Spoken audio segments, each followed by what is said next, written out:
If you roll a 6-sided die and a 4-sided die, what is the probability that neither die shows a 1? The grid below shows all the possible outcomes of rolling a 6-sided die and a 4-sided die. And we're fairly familiar with 6-sided die. Those are the cubes that we're used to from the board games that we've been playing our entire lives that look something like that. And your roll is whatever is the face up. You're probably less familiar with 4-sided die. These are more of like these triangular pyramids. They look something like this.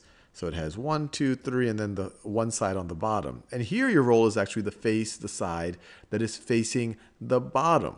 And so what you have here is a picture of all the possible rolls. They have the 6-sided die, the side that's facing on the top, and then on the triangle, this shows what is the result of the roll of the 4-sided die. So this actually would be the side that's facing down. But let's actually try to answer their question, because they gave us all of the possible outcomes of rolling a 6-sided die and a 4-sided die.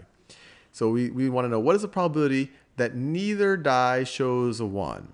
So how many total outcomes do we have? Let's see, 1, 2, 3, 4 by 1, 2, 3, 4, 5, 6. 4 times 6, that makes sense. There's 6 possible outcomes for the 6-sided die, 4 possible outcomes for the 4-sided die, 4 times 6. So there's 24 total possible outcomes.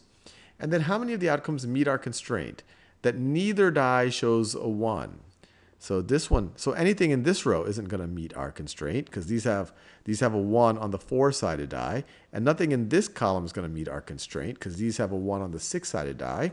But all of these, everything left over, these are going to meet our constraints. These are going to meet our constraints. And how many of these outcomes are there? Well, let's see, there's 3 by 4, 3 times 4. So there's 12 possible outcomes here. 12 over 24 is the probability. You could say there's a 12/24 probability, but if you wanted to write it as an equivalent fraction that's using lower numbers, this is the same thing as divide the numerator and denominator by 12 as 1/2. So the probability that neither die shows a 1 is 1/2.